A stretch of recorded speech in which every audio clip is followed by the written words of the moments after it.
Bonsoir à tous, je suis ravie de vous retrouver pour un webinaire sur l'éducation affective, relationnelle et sexuelle. L'occasion pour nous d'interroger, voilà, ce que c'est que l'EARS, donc d'interroger la relation, bien sûr, et le développement de la personne au sein de nos établissements d'enseignement. Je vous propose qu'on puisse explorer le ARS en visitant d'abord l'anthropologie dans laquelle elle s'inscrit, puis en essayant de rechercher les leviers pour saisir voilà, toutes les opportunités d'engager les adultes de la communauté éducative, à prendre chacun sa juste part dans ce joli projet d'éducation, donc pour un parcours de maturité humaine finalement bénéfique à tous, aux élèves, mais aussi aux adultes. Alors pour commencer, nous allons travailler sur... oh, ça ne marche pas. Voilà. Nous allons nous interroger un petit peu avec les adultes qui se posent énormément de questions sur l'EARS. D'abord des questions autour du rôle de chacun, qu'on soit enseignant, qu'on soit chef d'établissement, qu'on soit ADP, ASEM, surveillant, qu'on soit prêtre, qu'on soit parent d'élèves, qui fait quoi on va aussi s'interroger sur ce que c'est que l'éducation intégrale, une éducation pour tout homme, bien sûr, et puis pour tout de l'homme aussi. On va s'interroger sur la complémentarité école-famille, vaste question, source de bien de différents. Comment faire aussi si on n'est pas à l'aise? C'est la question là de l'expertise. Est-ce qu'il faut être expert pour travailler le ARS? Et puis, on va se demander aussi quel est le sens de cette éducation et donc quelles sont les valeurs que l'on veut promouvoir et quelle vision de l'homme on veut proposer. On va aussi se demander quel est le périmètre de cette éducation. Est-ce que l'on peut voilà, parler de tout, jusqu'où aller? Est-ce qu'il y a des questions qui peuvent nous déranger, voire nous provoquer? Et est-ce que parler de tout, c'est tout accepter? Voilà, tout un tas de questions autour aussi des représentations des équipes qui sont souvent assez peu motivées pour entrer dans cette éducation, des représentations qui sont parfois négatives, qui sortent avec aussi des visions assez décalées entre celles des adultes et celles des jeunes. Et puis, on pourra aussi se demander à quoi ça sert de faire de l'EARS. Et finalement, pour la communauté éducative, est-ce qu'il y a des bénéfices? Toutes ces questions, les adultes se les posent, mais il n'y a pas que. Il y a aussi les élèves qui se questionnent et quel que soit leur âge, les élèves ont cette particularité d'être très curieux. Et quel que soit l'âge, eh bien, quand on a 5 ans, voilà, on devient de plus en plus concret.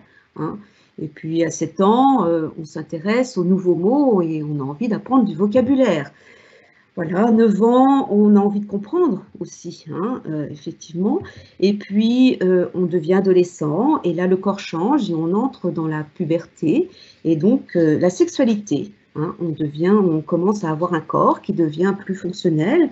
Et on se pose des tas de questions, bien sûr, et on se demande ce que c'est que l'amour. Donc voilà, cette série de questions qui n'est évidemment pas du tout exhaustive, qui sont parfois naïves, parfois provocantes, mais en tout cas témoins d'une réflexion et témoins d'une maturation en cours qu'il convient évidemment d'accompagner.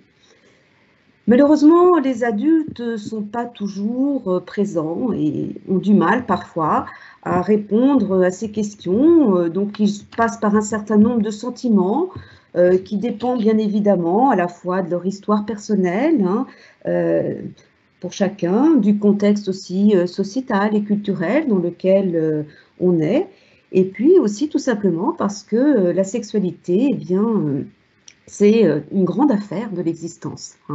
Et puis, c'est un mystère qui parle d'intimité, qui parle de pudeur et qui parle d'amour, donc qui nous rejoint finalement au plus profond de notre personne. Je vous propose qu'on puisse balayer un petit peu ce que c'est que l'éducation affective, relationnelle et sexuelle à l'aune d'un certain nombre de textes dont on dispose, et c'est pas ça qui manque et c'est pas ça qui peut nous empêcher de faire l'éducation affective, relationnelle et sexuelle tant les cadres sont posés et largement posés. Je vais commencer par le statut de l'enseignement catholique et la lecture des 3 premiers articles. Je commence par le premier qui dit que la dignité de la personne fonde pour tous les hommes un droit à l'éducation. Donc le RS, oui, c'est un droit et c'est une responsabilité des adultes qui éduquent, bien sûr. L'article 2 continue en évoquant la vocation personnelle et sociale des hommes et qui permet de grandir dans l'amour et la vérité. Et puis le 3e article indique qu'il s'agit de servir la croissance de l'homme et la construction de la société. Donc oui, c'est un droit et une responsabilité, le RS, bien sûr. Je vais continuer avec le document d'orientation qui est donc aussi téléchargeable, tout comme le statut d'enseignement catholique, sur le site du secrétariat général d'enseignement catholique. Et l'éducation affective, relationnelle et sexuelle dans les établissements catholiques d'enseignement, qui insiste fortement sur la formation intégrale de la personne, bien sûr, et qui donne une place très particulière à la dimension affective et sexuelle de la personne. Évidemment, Laudato Si, donc nous étions en 2010 pour le second document, nous passons en 2015, donc Laudato Si, et c'est intéressant de voir que Laudato Si ne cite pas beaucoup la question de la sexualité. On ne trouve ce mot qu'une seule fois, à la page 6, et un mot une seule fois pour pointer que cette dimension est tout à fait indissociable des autres dimensions de la personne. Et c'est un texte là qui introduit l'idée d'écologie humaine à ce moment-là, et qui dit on ne peut pas analyser le monde seulement en isolant l'un de ses aspects, parce que le livre de la nature est unique et indivisible et inclut, entre autres, l'environnement, la vie, la sexualité, la famille et les relations sociales. Je vais continuer avec Amoris Laetitia. Amoris Laetitia, c'est intéressant de voir que ce texte propose 8 pages sur la sexualité, et ce texte qui date de 2016 commence par un oui. Donc, propose une éducation positive. Ça s'appelle d'ailleurs la joie de l'amour. Un petit peu plus tard, nous arrivons en 2019, donc Congrégation d'éducation catholique, qui propose le texte, il l'écrit à hommes et femmes, pour rappeler dans un contexte extrêmement mouvant, un contexte sociétal où tout a l'air possible, qui rappelle l'importance de la différence structurante des sexes. Donc, différence structurante, vraiment pour ce texte. Et puis, juste pour terminer, parce que c'est le plus récent, il vient de sortir, le texte de 2020, qui est donc Fratelli Tutti, sur la fraternité. Donc, je me suis amusée à chercher un corpus de mots ayant trait à l'ERS dans ce texte. Et c'est intéressant de voir que parmi tous les mots que j'ai pu chercher, il n'y a pas sexe et sexualité, mais par contre, le mot amour est cité 85 fois, de même que le mot homme et le mot dignité. Donc, c'est assez intéressant de voir, de balayer très très rapidement ces textes, mais vous voyez que les ancrages, et puis je n'ai pas parlé des évangiles, etc. Je citerai quelques extraits d'évangiles tout à l'heure, mais ce n'est pas ça qui nous manque, ce n'est pas le cadrage qui nous manque. Donc, retenez simplement que le ARS, c'est un droit et une responsabilité, que ça a trait à la formation intégrale de l'homme, bien sûr, qu'il s'agit d'entrer dans une véritable écologie humaine, qu'il s'agit d'une éducation positive, ancrée sur la différence structurante des sexes et qui parle d'amour et de dignité. Donc voilà déjà, vous voyez, en quelques phrases, les choses assez posées. Alors pour aller un peu plus loin, on va se demander quelle visée éducative derrière. Bon, ça ne vous a pas échappé, nous sommes des êtres sexués, c'est même la première chose que l'on regarde quand un enfant naît. C'est une fille, c'est un garçon, bien sûr, et c'est très important, cette différence, et d'ailleurs l'évangile dès la Genèse nous pose les choses très clairement.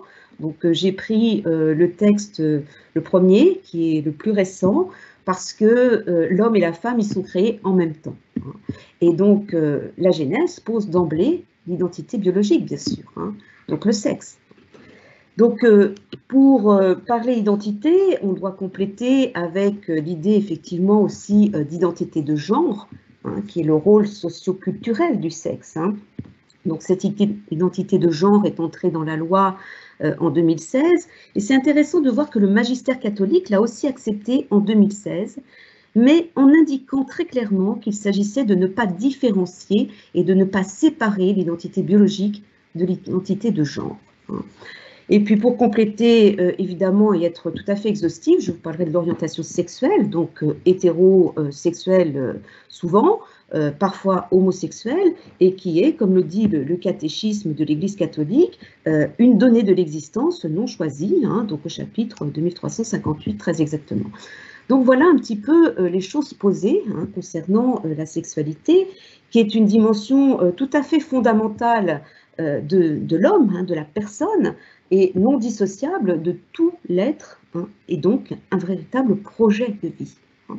Donc, une éducation affective relationnelle sexuelle qui a à voir avec l'intimité, avec la pudeur et avec la vocation, hein, une vocation pleine et entière, tournée voilà, vers un projet de vie, qu'il soit en couple, qu'il soit vers le célibat, avec ou sans enfant. Hein. Donc nous avons des personnes à éduquer, en l'occurrence des élèves, et puis aussi des adultes, parce qu'en fait, c'est une éducation qui dure toute la vie. Des personnes à éduquer, au moins déjà dans leur relation. Et la relation à l'autre, ça s'éduque, ça ne va pas de soi. Il faut se connaître, s'estimer, reconnaître ses émotions, aller chercher les besoins qui se cachent derrière les émotions, faire des demandes claires, écouter, reconnaître celles des autres. Autant de compétences qui ne vont pas de soi et qui s'éduquent et qui s'entraînent toute la vie. Ces personnes aussi, elles ont à se situer dans le monde, nous avons à nous situer dans le monde, à prendre soin de notre corps, choisir les mots justes pour dialoguer, s'appuyer aussi sur des informations fiables, demander de l'aide en cas de violence, etc. Toutes ces compétences, eh bien, elles s'éduquent à l'école et dès le plus jeune âge, dès la maternelle. Et le premier point d'ancrage, c'est évidemment les programmes scolaires. Hein, les programmes scolaires. Et nous avons des convictions éducatives à faire vivre. Et nous disons dans l'enseignement catholique que l'EARS est une véritable éducation à l'amour, un cheminement vers la meilleure connaissance de soi, vers une capacité aussi à dominer ses désirs et développer une véritable capacité de joie et de rencontre amoureuse. C'est ça que nous voulons faire vivre et apprendre à nos élèves. Alors ça ne va pas de soi parce que bien évidemment, si c'est une responsabilité d'adultes et de parents en tout premier, j'y reviendrai tout à l'heure, évidemment, c'est pas évident parce que les générations se suivent et ne se ressemblent pas. Et bon, vous savez hein, qu'on définit un certain nombre de générations et n'est pas si facile que ça de se comprendre entre générations. Parce que nous vivons dans une société qui évolue extrêmement vite, dont les mœurs évoluent aussi très vite. Et ce qui était évident il y a 10 ou 20 ans, l'est peut-être beaucoup moins aujourd'hui. Et on a parfois du mal à se parler, du mal à se comprendre.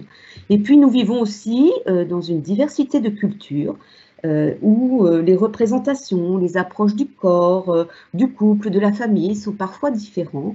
Il ne s'agit pas de cautionner des conceptions, des comportements qui iraient à l'encontre de la dignité hein, humaine. Mais la découverte d'autres cultures aussi peut utilement aider à questionner ses propres représentations, hein, qui sont dans un esprit de dialogue. Donc c'est à voir plutôt comme une richesse, me semble-t-il. Et puis nous sommes aussi dans une école aujourd'hui qui fait une large place à la mixité, donc des repères qui ont bougé aussi. Donc la mixité qui a peut-être au départ été mise en place pour des raisons économiques, pour des raisons aussi de recherche d'égalité des sexes, bien sûr, hein, mais qui a pu aussi générer des formes de décalage, parfois d'incompréhension, de sexisme, de comportements inadaptés, voilà, de mépris, d'irrespect, etc., de langage cru hein, entre garçons et filles, avec des garçons et des filles qui n'évoluent pas toujours non plus, et qui n'évoluent pas exactement de la même façon, ni tout à fait au même âge. Je vais y revenir, ce contexte sociétal, un petit peu plus loin aussi. Je vais faire un petit zoom aussi sur ce fameux S de EARS, parce que tant qu'on parle d'affection, d'affectivité, d'émotion, de relation, ça va à peu près. Mais dès qu'on passe sur le S de sexuel, ça devient un peu plus compliqué et ça génère beaucoup de peur et beaucoup de fantasmes, notamment de la part des adultes. Souvenez-vous de la polémique sur les préservatifs en maternelle, qui paraît assez incroyable. Donc il y a beaucoup de craintes et qui fait que finalement on évite. On évite de parler de ces questions et on risque d'en faire des sujets tabous. C'est ça qui est ennuyeux. Et il s'agit plutôt de construire des jeunes qui soient fiers d'être des garçons, fiers d'être des filles, et des jeunes qui rencontrent aussi des adultes fiers de ce qu'ils font et fiers de pouvoir parler d'éducation affective, relationnelle et sexuelle. Parce que les jeunes ont besoin, bien sûr, d'être accompagnés. Donc, il s'agit d'avoir une vision positive de cette condition sexuée qui est en fait une richesse humaine, un don de Dieu. Et là, je vais vous citer, voilà, chapitre 2 de la Genèse. L'homme quittera son père et sa mère, s'attachera à sa femme, deviendront une seule chair. Vous voyez, il y a une mine là déjà à travailler avec un texte comme ça. La sexualité est bonne pour l'homme. Il n'y a aucune raison d'en faire un sujet tabou, bien sûr. Et je vais un peu plus loin, le Cantique des Cantiques, qui nous amène évidemment à de l'émerveillement, de la nature. Voilà, que tu es belle, ma bien-aimée, que tu es belle, que mon bien-aimé entre dans mon jardin et qu'il en goûte les fruits délicieux. C'est quand même très très clair. Donc on voit bien que les textes bibliques ne cachent pas du tout cette dimension sexuelle de l'homme. Bien au contraire, ils la subliment. Et il faut qu'on puisse effectivement parler de cette dimension fondamentale de la personne, qui est une dimension tout à fait globale. Cœur, corps, esprit, âme, vie, en résonance avec la visée éducative de l'enseignement catholique. Et je vous renvoie au document qui est en ligne sur le site du Secrétariat général d'enseignement catholique, sur la visée éducative de l'enseignement catholique. Il s'agit de promouvoir une éducation qui unifie la personne, bien sûr, et pas de saucissonner avec des approches très partielles. Il faut, voilà, voir cette éducation dans son ensemble.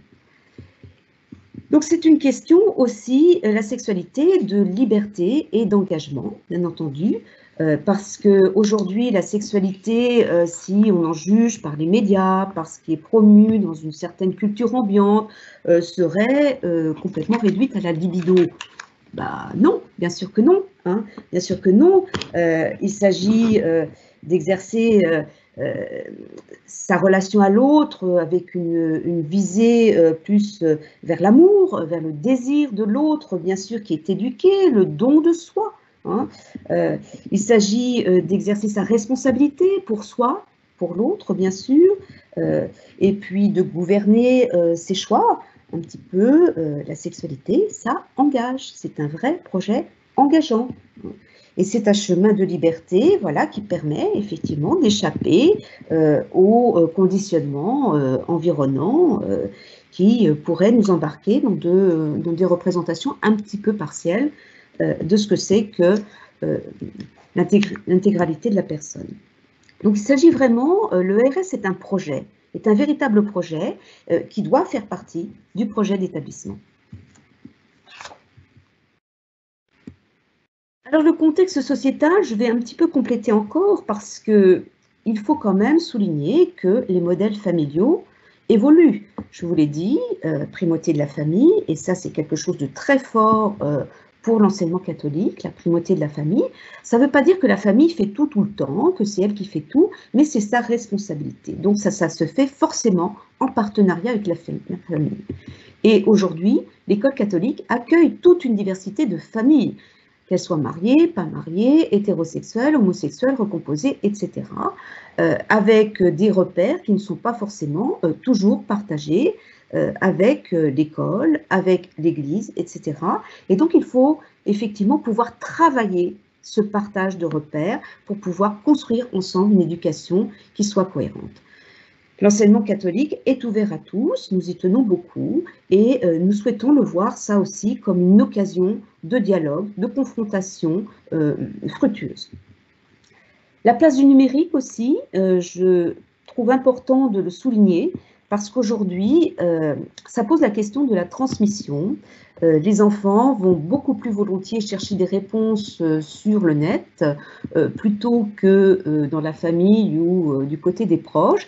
Les enfants s'éduquent beaucoup entre pairs ou en regardant des vidéos, et évidemment avec toutes les conséquences possibles de cela. Et évidemment, mettant les adultes dans une position pas toujours facile, où les enfants sont parfois plus compétents sur le numérique que leurs parents ou grands-parents. Et donc, je voudrais évoquer aussi la question de la violence. La violence, que ce soit du côté du harcèlement, bien sûr, du côté de la pornographie, etc., de la prostitution, de choses comme ça. Aussi, plus simplement du côté du consentement. Et la violence, bien évidemment, du côté des agressions sexuelles. Donc, il ne faut pas oublier aussi ces champs-là, qui sont moins réjouissants, mais qui sont de vraies difficultés. Donc, ces éléments posés, je voudrais voilà, dire un petit mot aussi des valeurs. Au nom de quelles valeurs? Alors, un petit nuage là de valeurs qui n'est pas forcément exhaustif du tout, et la taille des mots n'est pas proportionnelle, évidemment, à l'importance des valeurs. Beaucoup de valeurs sont à l'œuvre dans l'éducation affective, relationnelle et sexuelle, et ça vaut le coup un petit peu de s'y pencher. Je vais y revenir. Quand on parle, je vais évoquer par exemple la circulaire de septembre 2018 sur l'éducation et la sexualité, la circulaire d'éducation nationale, qui met beaucoup en avant les valeurs de liberté et d'égalité, et pas celles de fraternité, et paradoxalement, c'est quand même un comble. Donc, liberté et égalité, très bien sûr que c'est une éducation à la liberté, mais quelle liberté? Eh bien, ça vaut le coup d'en discuter. Et le programme, par exemple, de seconde, le programme d'éducation morale et civique de seconde, parle uniquement de cela, la liberté, les libertés. Mais il faut explorer un petit peu ces domaines-là. Pareil, l'égalité, égalité filles-garçons, oui, mais il y a de quoi discuter là aussi. Sur quel champ est-elle cette égalité? Voilà. Est-ce que ça veut dire qu'une fille et un garçon, c'est pareil sur tous les champs? C'est pas sûr. Voilà. C'est pas sûr, et c'est même sûr que non. Voilà. Donc, il y a aussi la différence des sexes. Donc, vous voyez, toutes ces valeurs-là demandent à être discutées, à être partagées. Qu'est-ce qu'on y met derrière, et surtout, comment on les fait vivre? Donc, je vous renvoie là sur une note à propos de la circulaire que les référents éducation affective, relationnelle et sexuelle des diocèses ont. Et puis, il va falloir prendre le temps de partager et incarner ces valeurs. Je pense par exemple respect de la pudeur et de l'intimité. Qu'est-ce que ça veut dire dans un établissement scolaire quand on fait passer les enfants aux toilettes, quand on regarde comment ça se passe dans ces endroits-là, les vestiaires, que ce soit les vestiaires de la piscine, que ce soit les vestiaires sportifs, etc. Comment on fait vivre ces valeurs-là dans l'établissement? Je vous renvoie aussi à la posture des éducateurs, bien sûr, parce que quand on s'intéresse à l'EARS, eh bien, ça suppose un certain nombre de postures, bien sûr, d'écoute, d'accueil, de non-jugement, d'accompagnement. Et on a vu, par exemple, à l'occasion du confinement, comment certaines postures ont été un peu mises à mal parfois, comment on ne change pas sa photo de profil qu'on a dans le privé quand on est enseignant, voilà, et pour parler à ses élèves, etc. Enfin, vous voyez, dans quelle tenue je me présente pour faire une visio et un cours en visio, etc. Enfin, vous voyez, les postures sont extrêmement importantes. Comment je me positionne face à des élèves, qu'est-ce que je dis, qu'est-ce que je donne à voir de ma condition d'homme, de femme, etc. Beaucoup de choses à explorer. Voilà donc pour ces quelques repères. Je voudrais maintenant passer voilà, à cette fameuse communauté éducative en mode EARS. Qu'est-ce que ça veut dire?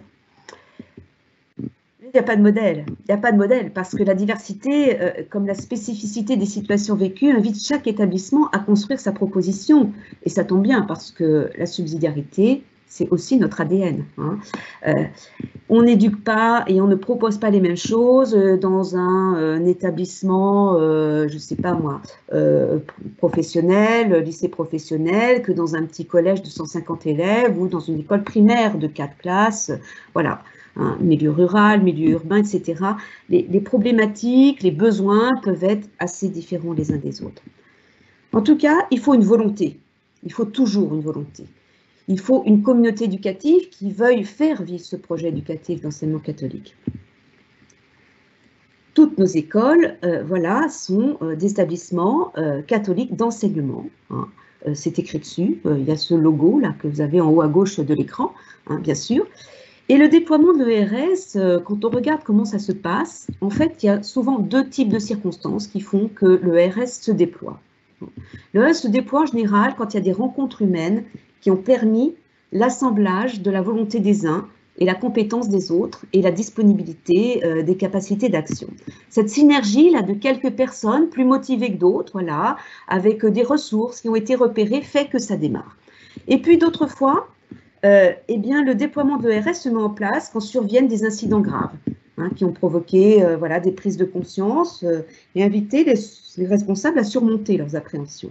Je veux parler de situations de harcèlement, par exemple, je ne sais pas, grossesse précoce, ça peut être des situations de violence sexuelle, voire de viol, des choses comme ça.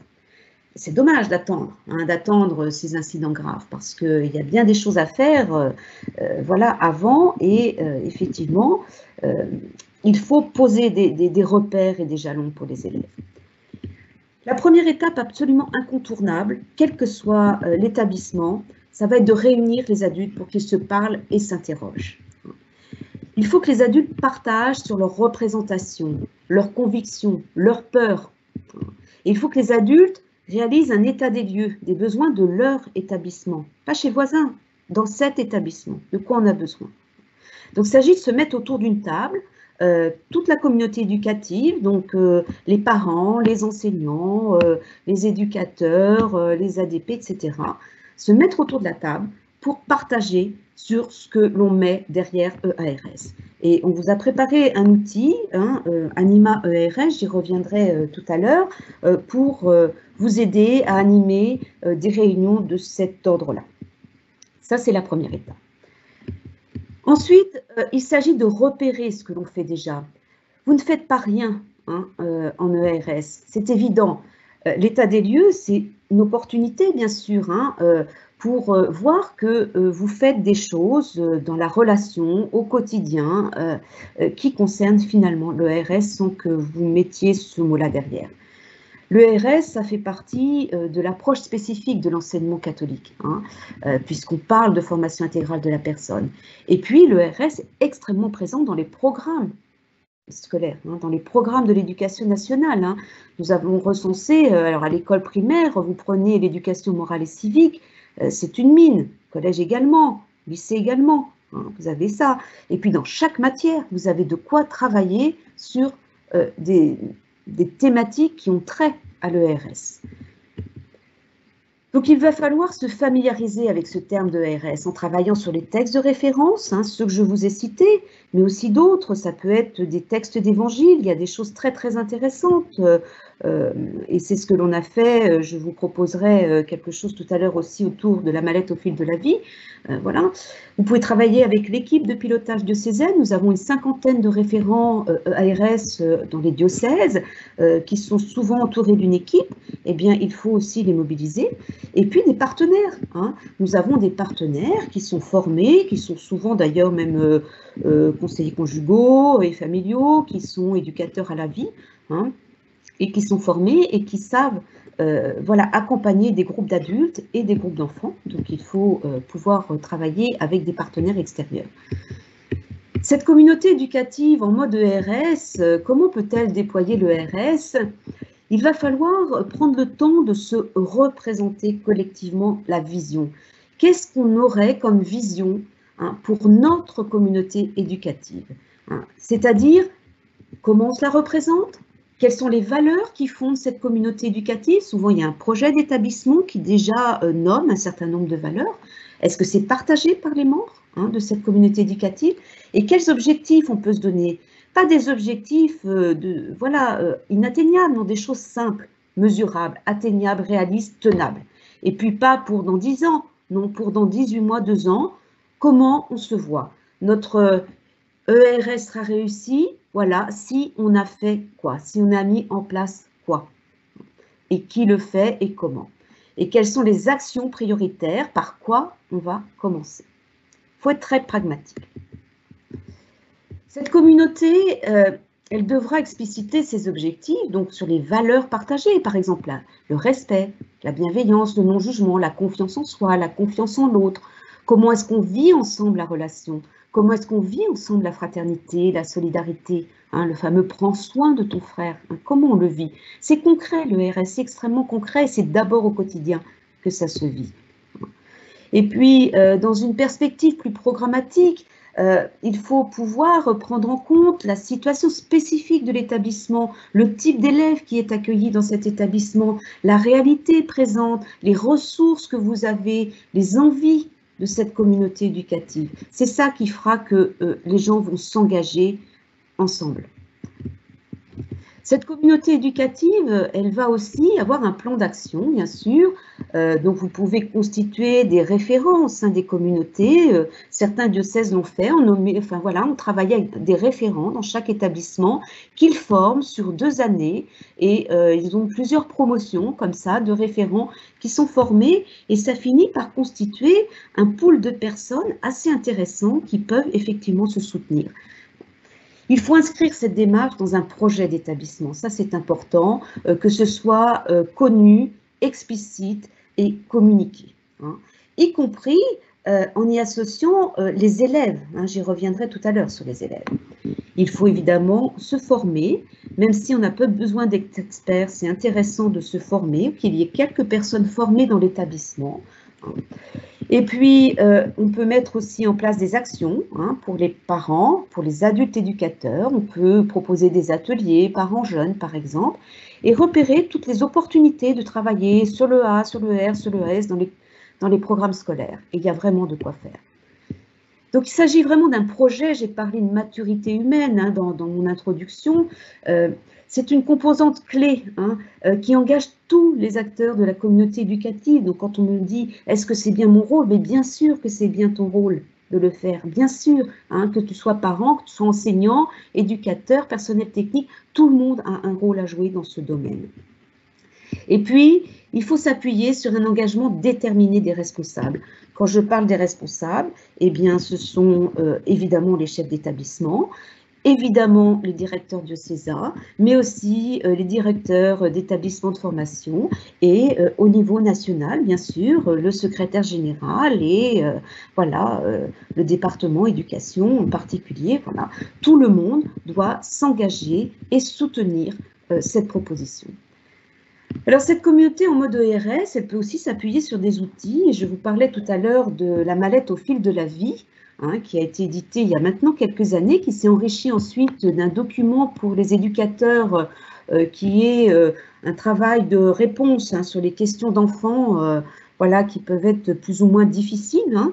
Et donc, cette mallette au fil de la vie est toujours disponible. Vous pouvez la commander, hein, elle est commandable donc au niveau du secrétariat général.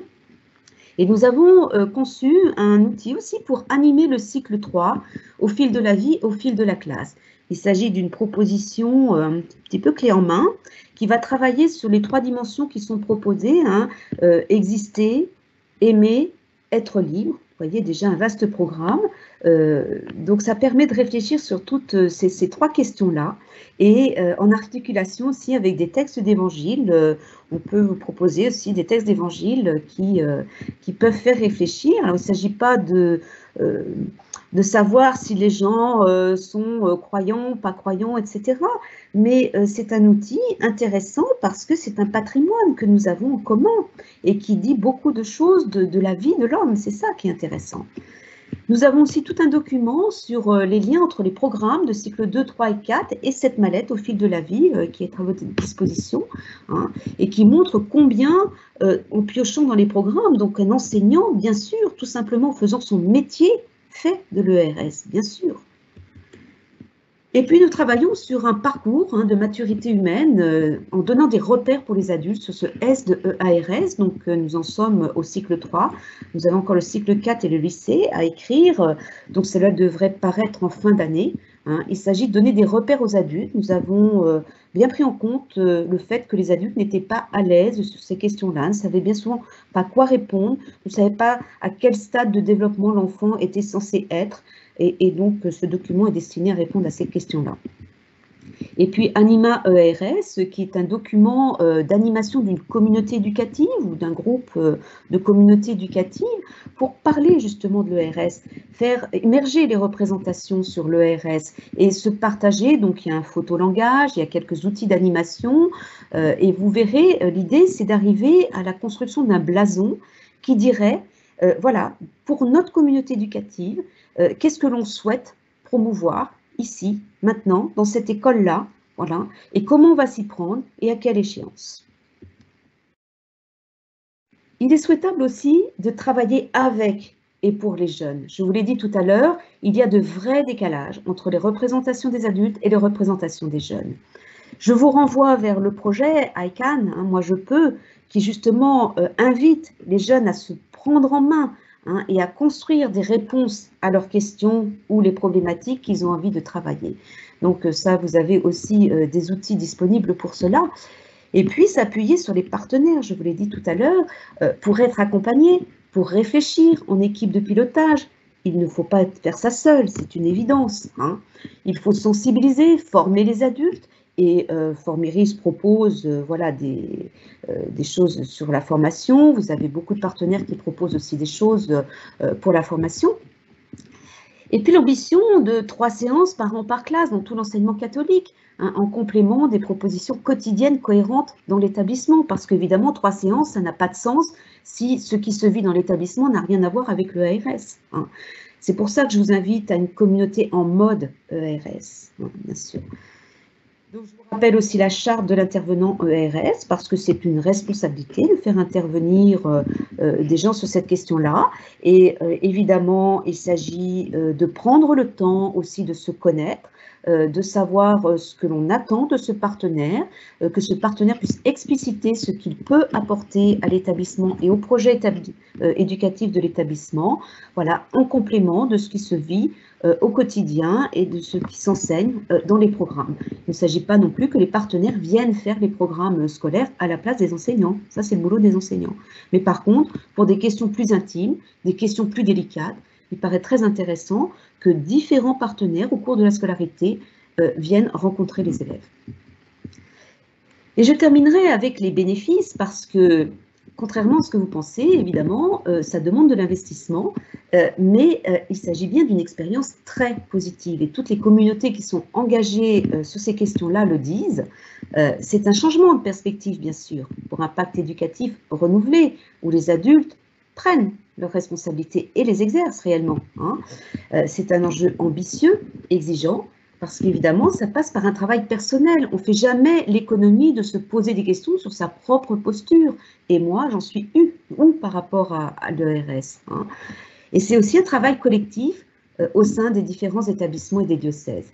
Donc c'est un projet, c'est un mode de vie. C'est pour ça que je parle du mode ERS, c'est un mode de vie et de relation qui unifie dans l'établissement. Et donc, c'est un sens positif et constructif. Et puis, c'est une opportunité aussi, l'ERS, un chemin de développement individuel et collectif, et vers l'écologie humaine. Donc, que vous y entriez par Laudato Si, par Fratelli Tutti, par n'importe quel texte qui vous parle, peu importe, l'idée, c'est que ça devienne un vrai mode de vie, pour vivre ensemble mieux et s'épanouir. Donc, la question, c'est que voulons-nous vraiment pour les enfants scolarisés dans l'enseignement catholique? Et si ce n'est pas maintenant, c'est quand? Et si ce n'est pas nous, c'est qui? Voilà, donc les pistes, eh bien, sont celles-ci.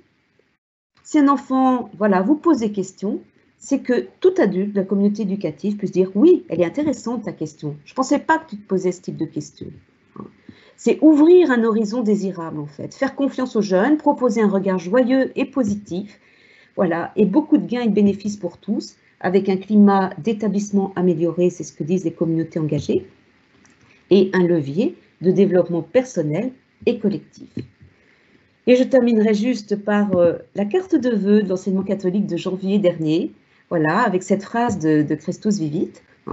Nous devons oser être différents, afficher d'autres rêves que ce monde n'offre pas, témoigner de la beauté, de la générosité, du service, de la pureté, du courage, du pardon, de la fidélité à sa vocation, de la prière, de la lutte pour la justice et le bien commun, de l'amour des pauvres, de l'amitié sociale, voilà, etc. Voilà. Donc, voilà, un très joli programme et je vous remercie, voilà, d'y participer. Oui, alors on me dit aussi, ouais, la réglementation, bien sûr, la réglementation, c'est pas une option, hein. Enfin, j'espère m'être bien fait comprendre. Le RS n'est pas une option. Bien sûr, quand je parlais des 3 séances par an, c'est ça. Et nous avons cette ambition, hein, des 3 séances par an par classe, bien sûr. Donc, nous sommes voilà, sous contrat avec l'État et nous devons effectivement mettre en œuvre les programmes et tous des programmes. J'insiste beaucoup. J'ai écrit aussi avec les référents ERS, une fiche sur les programmes, par exemple, de seconde, le programme SVT de seconde. Et justement, l'enseignement catholique a des choses à proposer aussi par rapport au programme scolaire pour aussi compléter les programmes scolaires qui nous paraissent parfois insuffisants pour dire tout de la personne, hein. Donc, bien entendu, nous avons cette obligation. Par contre, c'est bien de la responsabilité du chef d'établissement. La manière de mettre en œuvre cette ERS nous appartient, bien entendu. Alors, où est-ce qu'on peut trouver le document Yes I Can? On peut le trouver donc sur le site du secrétariat général de l'enseignement catholique. Vous avez absolument tous les outils pour travailler sur cette question. Donc, moi, je peux, avec aussi des extraits vidéo de réalisation d'enfants, que ce soit dans des quartiers, dans des établissements scolaires ou autres. Et Michael Gac se tient à votre disposition pour travailler sur cette démarche, parce que c'est une vraie démarche, et nous soutenons énormément cette démarche. Et s'il y avait des projets en ERS, bien sûr, nous serions ravis.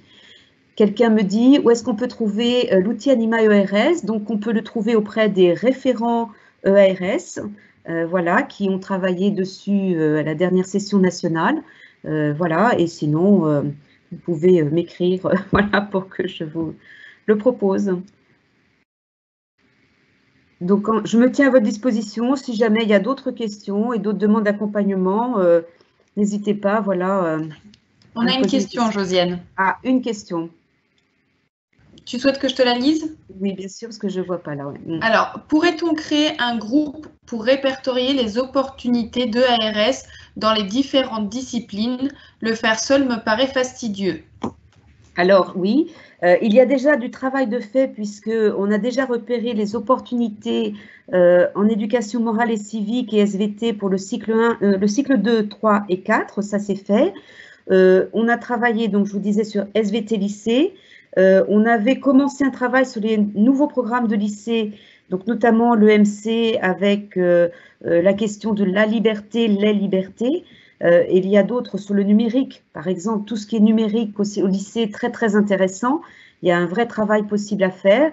Littérature, bien sûr, aussi énormément parce que tout le patrimoine littéraire qui est le nôtre est une mine, évidemment, pour travailler les relations entre les hommes en sens général et hommes-femmes en particulier. Voilà, il y a énormément de situations possibles. En sport, bien évidemment, le rapport à l'intimité, le rapport au corps, etc. Il y a énormément de possibilités de travail, en art également, enfin, ça ne manque pas. Donc oui, on pourrait créer un groupe de travail, bien évidemment. Je ne sais pas qui pose cette question, voilà, qu'elle se fasse connaître. Eh bien, écoutez, merci.